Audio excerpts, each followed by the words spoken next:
Nu ești colit pe undeva? Nu știu asta. Cert este că are inside information, deci este foarte clar că are informații, e foarte clar, de asta l-am și întrebat în legătură cu Richard Grenell, pentru că știu că se pregătesc să facă niște dezvăluiri suplimentare, cu siguranță vor veni informații în perioada următoare despre cum s-au cheltuit acele fonduri, unde s-au dus, va fi bombă va fi. Nu numai atât. Mi se pare foarte, foarte interesant modul în care și-a structurat informațiile pe... În direcția corectă. Ne-au uitat cu televiziunea, spune că jurnalistul care a aflat secretele președintelui Trebuie să vă opresc pentru că vreau să vedeți acum interviul de data aceasta Sean Ryan cu Mike Benz, director executiv al Fundației pentru Libertate Online. Și vreau să vedeți că și acolo se vorbește din nou despre România și despre... Sean Ryan a fost în România, știți că i-a luat interviul lui Călin Georgescu. Sean Ryan l-am văzut la evenimentul de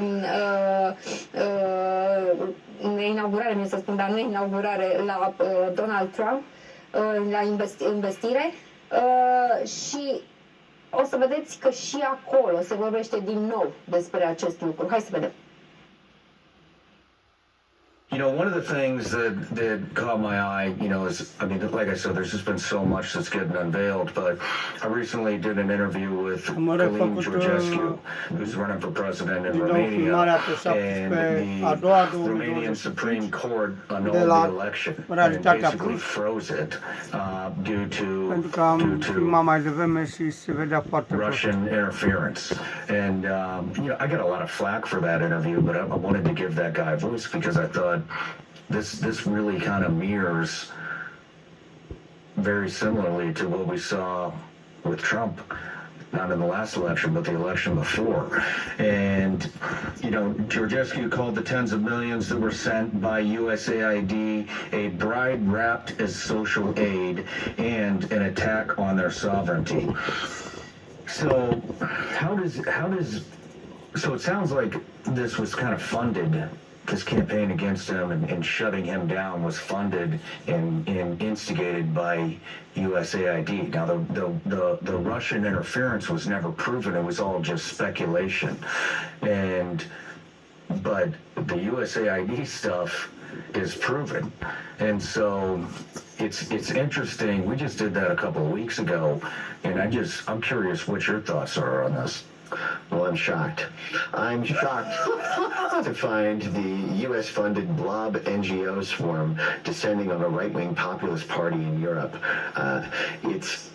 No, of course. I mean, this is the most predictable thing of all time. I mean, you know, Georgescu has been a thorn in the side of the U.S.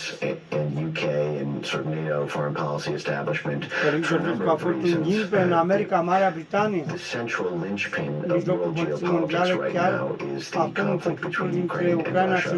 Romania occupies a critical strategic point in that war, not just because of the transport of arms from Pakistan to Romania into Ukraine, which is, you know, been a long time route to be able to run guns and arms and munitions in, but also because Romania shares the Black Sea coast with Ukraine, and NATO is presently in the process of building the single largest NATO base in Europe in all of NATO history, 100% bigger than the Ramstein base in Germany. In fact, NATO is, as we speak, moving arms, supplies, jets, and drones to that base because it points straight out of Crimea and will be the place of force projection.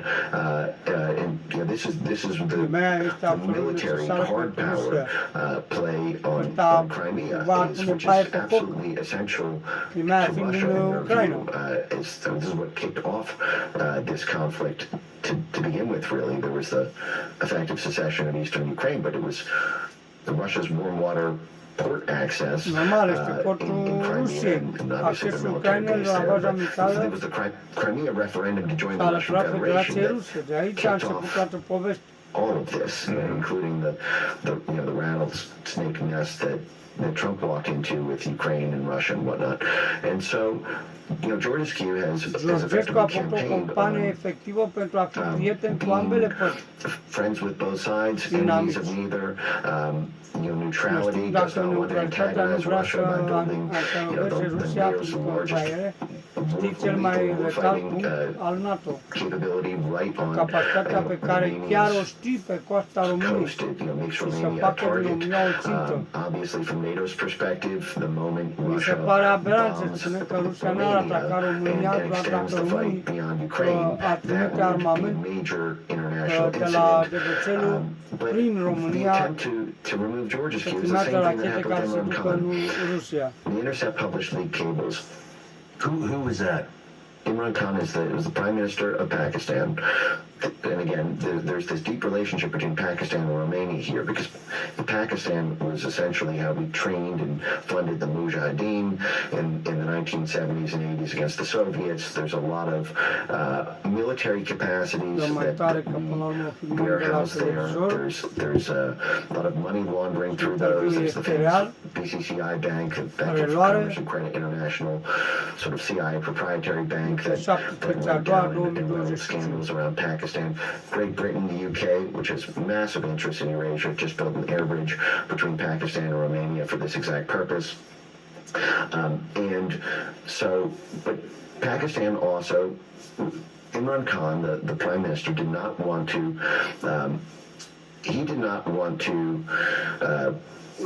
this is shortly after the 2022 Russia-Ukraine military fiasco kicked off.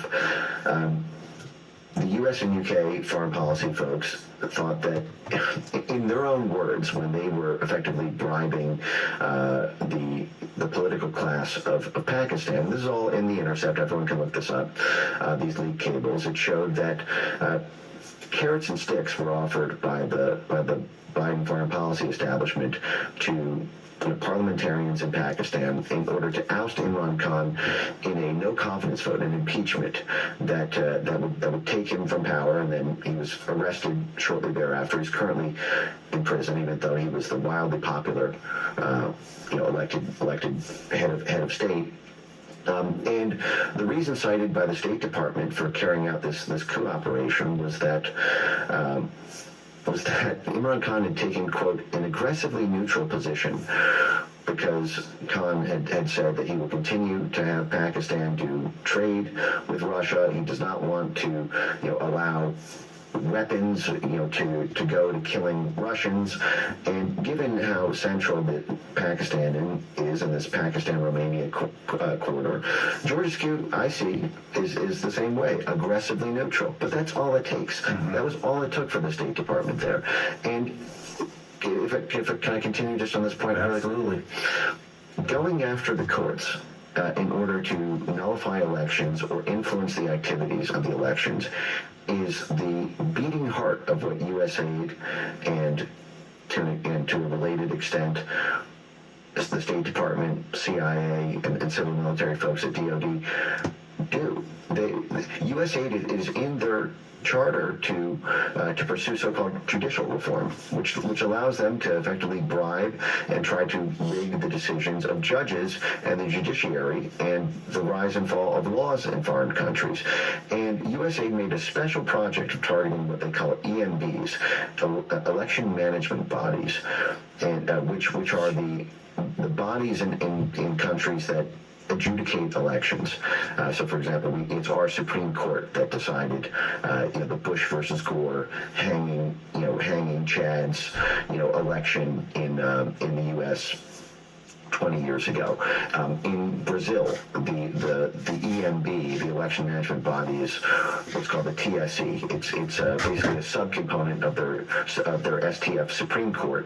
That is the de Moraes Voldemort judge who has, who banned seized assets from Starlink and has basically, criminalized pro-Bolsonaro support on Brazilian social media. And they were sought after by USAID. They were, USAID, I have their internal documents where they've, just a few meetings alone, they'll gather together representatives from 12 different EMBs across the world and have USAID basically convince them, train them on what kind of ways to structure the court or what task forces to set up.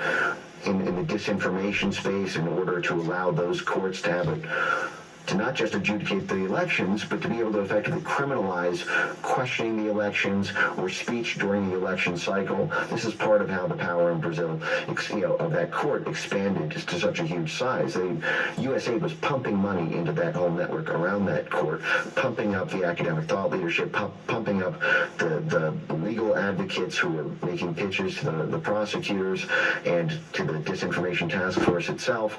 And if they're going after every EMB, election management body, in the world, effectively, to get those courts to criminalize populist speech, you can bet your bottom dollar they're doing that to criminalize populist election results. In those same SEPS documents, this is the Political Process Strengthening Center at USAID.